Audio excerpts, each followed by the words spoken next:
ರಾಜ್ಯದ ಹಲವು ಕಾಂಗ್ರೆಸ್ ಶಾಸಕರು ಸಚಿವ ಸ್ಥಾನ ಪಡೆಯಲು ಶತಾಯಗತಾಯವಾಗಿ ಪ್ರಯತ್ನ ನಡೆಸಿ ದೆಹಲಿ ದಂಡಯಾತ್ರೆ ನಡೆಸಿದ್ರು. ಆಗ ಹೈಕಮಾಂಡ್ ನಾಯಕರು ಬಿಹಾರ ಎಲೆಕ್ಷನ್ ಬಳಿಕವೇ ಈ ಬಗ್ಗೆ ಚರ್ಚೆ ಎಂದು ಸುಮ್ಮನಾಗಿಸಿದ್ರು. ಇದೀಗ ಫಲಿತಾಂಶ ಬಂದಿದ್ದು ಮತ್ತೆ ರಾಜ್ಯ ನಾಯಕರು ಸಚಿವ ಸ್ಥಾನಕ್ಕಾಗಿ ಲಾಬಿ ಶುರು ಮಾಡಿದ್ದು. ನಿನ್ನೆ ಸಿಎಂ ದೆಹಲಿಗೆ ತೆರಳಿ ಸಂಪುಟ ಪುನರ್ರಚನೆಗೆ ಹೈಕಮಾಂಡ್ ಗ್ರೀನ್ ಸಿಗ್ನಲ್ ಪಡೆದಿದ್ದಾರೆ.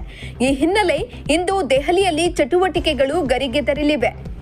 ಬಿಹಾರ ಎಲೆಕ್ಷನ್ನಲ್ಲಿ ಬೀಸಿದ ಬಿಜೆಪಿಯ ಬಿರುಗಾಳಿಯಿಂದ ರಾಜ್ಯದಲ್ಲಿ ಸಿಎಂ ಸಿದ್ದರಾಮಯ್ಯ ಕುರ್ಚಿ ಮತ್ತಷ್ಟು ಗಟ್ಟಿಯಾಗಿದೆ. ನಿನ್ನೆ ಸಿದ್ದರಾಮಯ್ಯ ಸರಿಯಾದ ಸಮಯಕ್ಕೆ ಡೆಲ್ಲಿ ಅಂಗಳ ಪ್ರವೇಶಿಸಿ ದಾಳ ಉರುಳಿಸಿದ್ದಾರೆ. ಸಂಪುಟ ಪುನರ್ರಚನೆಗೆ ಗ್ರೀನ್ ಸಿಗ್ನಲ್ ಪಡೆದು ಬೆಂಗಳೂರಿಗೆ ಮರಳಿದ್ದಾರೆ.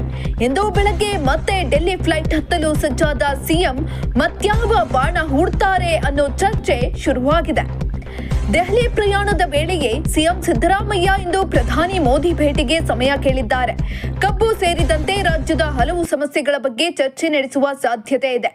ರಾಜ್ಯದಲ್ಲಿನ ಕಬ್ಬು ಬೆಳೆಗಾರರ ಸಮಸ್ಯೆಗಳು, ಬೆಂಬಲ ಬೆಲೆ ಕುರಿತು ಪ್ರಧಾನಿ ಜೊತೆ ಚರ್ಚೆ ನಡೆಸಲಿದ್ದಾರೆ. ಅಲ್ಲದೆ ರಾಜ್ಯದ ನೀರಾವರಿ ಯೋಜನೆಗಳು, ಜಿಎಸ್ಟಿ ಪರಿಹಾರ, ಮಳೆಹಾನಿ ಪರಿಹಾರ ನೀಡುವಂತೆ ಮೋದಿಗೆ ಮನವಿ ಮಾಡಲಿದ್ದಾರೆ. ಇನ್ನು ಕೆಪಿಸಿಸಿ ಅಧ್ಯಕ್ಷ ಸ್ಥಾನಕ್ಕೆ ರಾಜೀನಾಮೆ ನೀಡುವ ಪ್ರಶ್ನೆಯೇ ಇಲ್ಲ ಎಂದು ಡಿಸಿಎಂ ಡಿಕೆ ಶಿವಕುಮಾರ್ ಹೇಳಿದ್ದಾರೆ. ನಾನು ಪಕ್ಷದ ಶಿಸ್ತಿನ ಸಿಪಾಯಿ, ಯಾವತ್ತೂ ಕಾಂಗ್ರೆಸ್ ಪಕ್ಷಕ್ಕೆ ಬ್ಲಾಕ್ ಮೇಲ್ ಮಾಡುವವನಲ್ಲ.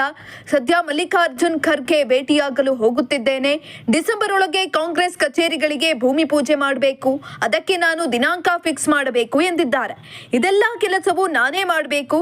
ಹೀಗಿರುವಾಗ ನಾನೇಕೆ ರಾಜೀನಾಮೆ ಕೊಡಲಿ ಎಂದು ದೆಹಲಿಯಲ್ಲಿ ಡಿಕೆ ಸ್ಪಷ್ಟಪಡಿಸಿದ್ದಾರೆ.